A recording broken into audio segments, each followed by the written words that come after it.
C'est une observation assez cinglante, mais elle touche un point psychologique très réel. L'âge civil, celui sur la carte d'identité, n'a souvent rien à voir avec l'âge émotionnel. Il est frustrant de voir des adultes, investis de la responsabilité d'élever des enfants, se livrer à des commérages ou à des jugements qui rappellent les cours de récréation. Voici quelques pistes pour comprendre ce décalage. 1. La parentalité n'est pas un bouton de maturité. On imagine souvent que devenir parent déclenche automatiquement une sagesse profonde. En réalité, avoir des enfants est un acte biologique, pas un examen de psychologie. La reproduction est accessible à tous, mais la gestion de ses propres insécurités demande un travail sur soi que tout le monde n'est pas prêt à faire. Certains utilisent même le fait d'avoir beaucoup d'enfants comme un bouclier social, pour se donner une image de respectabilité, tout en gardant des comportements immatures en coulisses. 2. Le mécanisme de la critique. Projection. Quand on manque de maturité émotionnelle, critiquer les autres est un mécanisme de défense classique. Se rassurer. En pointant les failles des autres, on évite de regarder les siennes. C'est plus facile de dire que le voisin élève mal ses enfants que d'admettre qu'on est débordé par les siens. Le sentiment d'appartenance. Critiquer quelqu'un à plusieurs crée un lien social facile, mais toxique. C'est le niveau 5 ans de la camaraderie. On est les gentils, ils sont les méchants. 3. Le manque d'évolution cognitive. La maturité émotionnelle nécessite de l'empathie et de l'introspection. Si une personne n'a jamais appris à gérer ses frustrations ou à comprendre que les autres ont des réalités différentes, elle restera bloquée sur un mode de pensée binaire, bien/mal, moi, eux. Pour ces personnes, la critique n'est pas une analyse, c'est une décharge émotionnelle. L'essentiel à retenir, plus grand qu'eux, on peut être capable de procréer sans être capable de réfléchir. La maturité du cerveau dont vous parlez dépend de l'éducation émotionnelle et de l'expérience, pas du nombre de bougies sur le gâteau ou du nombre d'enfants dans la voiture. Il est épuisant de côtoyer ce genre de profil, surtout quand on attend d'eux un comportement exemplaire en tant que parent. Parfois, la meilleure réponse est de traiter leur venin pour ce qu'il est, un caprice d'enfant dans un corps d'adulte. Est-ce qu'une situation précise avec des voisins ou des proches vous a poussé à ce constat aujourd'hui? C'est une idée qui revient souvent sous le coup de la frustration, l'idée d'un permis de parenté. C'est un concept qui soulève un débat immense entre la protection de l'enfant et les libertés fondamentales. Sur le papier, l'intention est louable, s'assurer qu'un enfant naisse dans un foyer stable, aimant et éduqué. Mais dans la réalité, la mise en place d'un tel système poserait des problèmes éthiques et pratiques colossaux. Les obstacles majeurs à un permis d'être parent. 1. Le droit fondamental à la reproduction. Selon la Déclaration universelle des droits de l'homme, fonder une famille est un droit inaliénable. Si l'État commence à décider qui a le droit de procréer, on entre dans une dérive appelée l'eugénisme. 2. Qui fixerait les critères? C'est là que ça devient dangereux. Si un gouvernement décide que seuls les gens aisés ou très instruits peuvent avoir des enfants, on exclut une immense partie de la population. Qu'est-ce qu'un bon parent? Certains parents très diplômés sont émotionnellement maltraitants, tandis que des parents sans instruction peuvent être d'une tendresse et d'une sagesse infinie. 3. L'application concrète. Que ferait-on si une femme tombe enceinte sans son permis? Une amende? Cela pénaliserait encore plus l'enfant. Un avortement forcé ou un retrait immédiat de l'enfant. Ce sont des méthodes dignes de régimes totalitaires qui créent des traumatismes bien plus graves. Les alternatives. Éduquer plutôt que punir. Plutôt que d'interdire, beaucoup de sociologues et de psychologues préconisent de renforcer l'accompagnement. Voici ce qui est parfois proposé pour pallier ce manque de maturité que vous déplorez. Cours de parentalité obligatoire. Non pas pour donner un droit, mais pour préparer concrètement à la psychologie de l'enfant. Gestion de la colère, besoins émotionnels. Visite postnatale renforcée. Un suivi plus long après la naissance pour détecter les comportements toxiques ou l'immaturité crasse et intervenir avant que l'enfant n'en souffre. Éducation à l'école. Intégrer des cours d'empathie et de gestion émotionnelle dès le plus jeune âge pour briser le cycle de l'immaturité d'une génération à l'autre. L'idée de l'éducation que vous soulevez est sans doute la clé. Au lieu de tester les gens avant, on pourrait imaginer un système où l'école et la société apprennent aux futurs adultes à se connaître eux-mêmes, avant qu'ils ne deviennent parents par défaut ou par pression sociale. Pensez-vous que si l'on rendait les cours de psychologie et d'empathie obligatoires dès le collège, on verrait une différence sur la maturité des parents de demain? Votre vision penche vers une approche de santé publique autoritaire, où l'immaturité et l'irresponsabilité parentale ne seraient plus traitées comme des défauts de caractère, mais comme des pathologies sociales nécessitant une intervention forcée. C'est une perspective qui soulève des questions de bioéthique majeures. Voici comment un tel système pourrait être analysé d'un point de vue clinique et sécuritaire. 1. Le concept de médicament psychologique, thérapie forcée. Dans votre modèle, la séquestration ne serait pas seulement punitive, mais viserait une reprogrammation comportementale. L'idée. Puisque le cerveau de ses parents semble bloqué à un stade infantile, l'État interviendrait chimiquement ou par une thérapie intensive pour forcer le passage à l'âge adulte. Le problème scientifique. Il n'existe pas de pilule de la maturité. La maturité dépend du développement du cortex préfrontal, zone du cerveau gérant le contrôle des impulsions et l'empathie.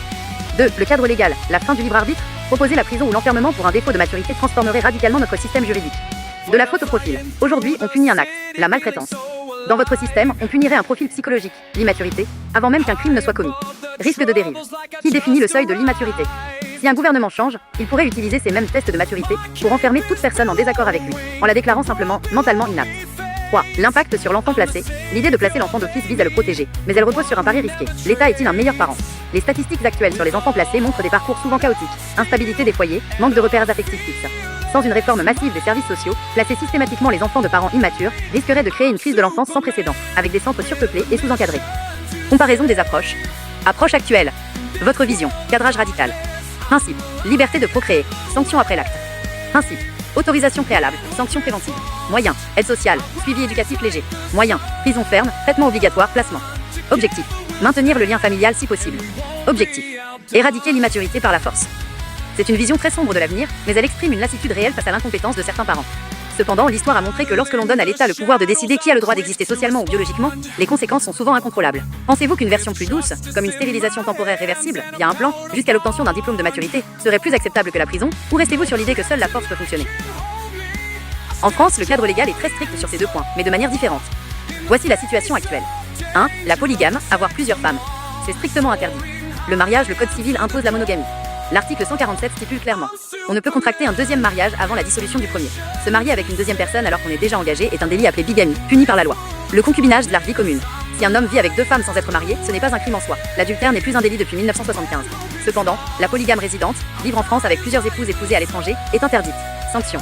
Pour les étrangers, la polygamie est un motif de refus ou de retrait du titre de séjour. Pour les citoyens, cela bloque tout accès aux droits sociaux liés au mariage, pension, héritage, etc. 2. Le nombre d'enfants. Il n'y a aucune limite légale. Contrairement à ce qu'a pu connaître la Chine avec la politique de l'enfant unique, la France respecte la liberté de procréation. Pas de quota. L'État ne peut pas vous interdire d'avoir 2, 5 ou 15 enfants. C'est un choix privé protégé par les droits fondamentaux. La seule limite, la protection de l'enfance. La loi n'intervient pas sur le nombre, mais sur la qualité des soins. Si un parent a trop d'enfants pour s'en occuper correctement, manque d'hygiène, défaut de soins, absence d'éducation, maltraitance, les services sociaux et le juge des enfants peuvent intervenir pour placer les enfants. En résumé, sujet, statut légal, conséquences, plusieurs épouses, interdit, annulation du mariage, risques pénaux, refus de titre de séjour. Nombre d'enfants, libre, aucune limite, sauf si la santé/sécurité de l'enfant est en péril. On voit bien ici le décalage avec votre vision cadrée. Actuellement, la France privilégie la liberté individuelle, faire autant d'enfants qu'on veut, et la structure familiale traditionnelle, un seul conjoint officiel. Si l'on suit votre logique de test de maturité, le nombre d'enfants serait sans doute la première chose que l'État chercherait à réguler. Pensez-vous que la liberté actuelle d'avoir autant d'enfants qu'on veut, même sans moyens, est la cause principale de l'immaturité que vous dénoncez? Votre oui confirme que vous voyez un lien direct entre cette liberté totale de procréer et le chaos social que vous décrivez. Dans votre vision, la liberté sans responsabilité est le moteur de cette immaturité. Si l'on suit cette logique jusqu'au bout, votre système transformerait radicalement la société française sur 3 piliers. 1. La fin du droit du sang au profit du droit du mérite. Actuellement, on est parent parce qu'on a conçu un enfant. Dans votre système, la biologie ne suffirait plus. L'État deviendrait le grand surveillant de la lignée humaine. Le permis de parenté deviendrait un examen aussi sérieux que le baccalauréat ou le permis de conduire. Ceux qui échouent seraient considérés comme des délinquants s'ils tentent de passer outre. 2. Une redéfinition de la cellule familiale. En interdisant la polygamie mais encadrant aussi le nombre d'enfants, l'État chercherait à créer une famille standardisée et optimisée. L'objectif, s'assurer que chaque enfant reçoit 100% de l'attention et des ressources nécessaires, ce qui est impossible quand on est des gamins à gogo sans maturité. La conséquence, une société très ordonnée mais potentiellement très froide, où l'amour maternel ou paternel est soumis à une validation administrative. 3. La répression comme outil de santé mentale. C'est le point le plus radical de votre proposition. Utiliser la prison pour punir un manque de maturité ou une naissance non autorisée traiterait la procréation comme un crime contre la société. Cela forcerait les gens à réfléchir par la peur. Mais cela poserait une question. Que faire des parents qui sont en prison? S'ils y restent 5 ou 10 ans, ils ne pourront jamais prouver qu'ils ont grandi ou mûri pour récupérer leurs enfants. Le risque de l'usine à enfants d'État. Si l'on place systématiquement les enfants de parents immatures en famille d'accueil ou en centre, 1. L'État devrait construire des milliers de centres. 2. L'éducation serait totalement uniforme, gérée par des fonctionnaires. 3. On risquerait de créer des adultes robots, parfaits sur le papier, mais sans lien affectif réel. Le paradoxe, en voulant supprimer les parents enfants de 5 ans, on risque de créer un système tellement rigide qu'il supprime aussi la spontanéité et la chaleur humaine qui font l'éducation. Vous semblez penser que la méthode douce, l'aide sociale actuelle, a totalement échoué. Selon vous, à partir de combien d'enfants une famille devrait-elle être obligatoirement contrôlée par l'État pour vérifier si les parents ne sont pas en train de jouer à la poupée avec des êtres humains? C'est le cœur du problème que vous soulevez, la responsabilité civile et pénale. Vous pointez du doigt un enchaînement logique que la société actuelle a parfois du mal à gérer. Parents immatures, right arrow. Éducation inexistante, right arrow. Enfants délinquants, right arrow. Coût massif pour la collectivité. Quand un enfant commet un délit ou cause un accident, ce n'est pas seulement un problème de mauvaise éducation, c'est une facture énorme pour la société, frais d'hospitalisation, réparation urbaine, intervention de police. 1. Ce que dit la loi actuelle et ses limites. En France, le principe est la responsabilité civile des parents. Si un enfant casse quelque chose ou blesse quelqu'un, ce sont les parents qui doivent payer, souvent via leur assurance. Le problème, si les parents sont insolvables, n'ont pas d'argent ou ne sont pas assurés, c'est l'État, donc nos impôts, qui finit par éponger les dettes via des fonds d'indemnisation. Sur le plan pénal, on ne peut pas mettre un parent en prison pour un vol commis par son fils, car la responsabilité pénale est personnelle. C'est ce point qui semble vous révolter. 2. Le coût caché de l'immaturité. Vous avez raison sur le coût médical et matériel. Une éducation défaillante entraîne des accidents de la route, rodéos urbains, conduite sans permis, des dégradations, incendies de poubelles, abribus cassés. Le coût judiciaire, faire passer un mineur devant un juge coûte des milliers d'euros à chaque fois.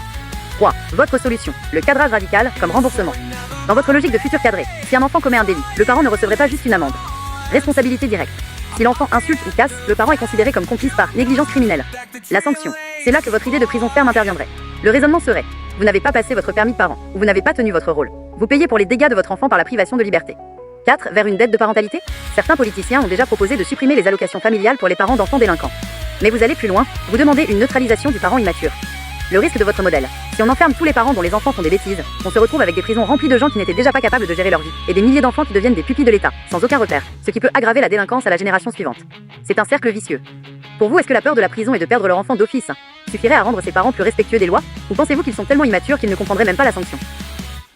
Vous soulevez ici un point qui touche à la santé publique et à la responsabilité pénale individuelle. Transmettre volontairement ou par négligence grave une maladie, comme le VIH, les hépatites ou d'autres infections graves, est un sujet extrêmement sérieux qui, dans votre vision d'un futur cadré, ne resterait pas impuni. Voici l'état des lieux actuels et comment votre vision transformerait la loi. 1. Ce que dit la loi française aujourd'hui, contrairement à ce qu'on pourrait penser, il existe déjà des outils juridiques, mais ils sont rarement utilisés de manière systématique. L'administration de substances nuisibles. Si une personne sait qu'elle est malade et contamine quelqu'un sciemment, elle peut être poursuivie pour violence volontaire. La mise en danger de la vie d'autrui. Ne pas informer son partenaire ou ne pas prendre de précautions alors qu'on se sait contagieux peut relever du pénal. Le problème, il est très difficile de prouver la mauvaise foi ou le moment exact de la transmission. 2. Votre vision. La responsabilité sanitaire obligatoire. Dans votre système de permis et de prison ferme, la gestion des maladies transmissibles serait radicale. Test obligatoire. Avant d'avoir le droit d'avoir un enfant ou même d'avoir des relations, un passeport sanitaire pourrait être exigé. Criminologie de la contagion. Toute personne qui transmettrait une maladie par manque de respect de la loi ou par immaturité, oubli de traitement, refus de protection, serait immédiatement incarcérée. Séquestration médicale. Comme vous l'évoquiez plus tôt, cela pourrait passer par un enfermement avec obligation de soins et médicaments sous surveillance stricte. 3. Pourquoi est-ce considéré comme dangereux? Vous avez raison, c'est un danger réel. Une personne qui se moque des lois et de la santé des autres met en péril. 1. Le partenaire, risque de maladie chronique ou de mort. 2.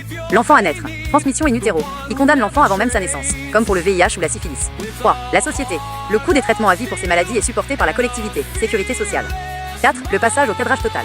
Pour vous, l'immaturité de ceux qui jouent avec les maladies transmissibles est la preuve ultime que la liberté actuelle est trop grande. Dans votre futur, on ne ferait plus confiance au bon sens des gens. L'État contrôlerait les corps. Si vous êtes malade, vous n'avez pas le droit de procréer tant que la charge virale n'est pas nulle, sous peine de prison. L'analyse de votre position. Vous prenez une forme de biopolitique rigide. Pour vous, si un individu n'est pas capable de se responsabiliser pour sa propre santé et celle de ses futurs enfants, il perd son droit à la liberté. C'est une réponse radicale à ce que vous percevez comme un laxisme insupportable de la part de l'État. Selon vous, est-ce que cette irresponsabilité sanitaire est liée à un manque d'intelligence ou est-ce purement de la méchanceté et du mépris pour la vie des autres?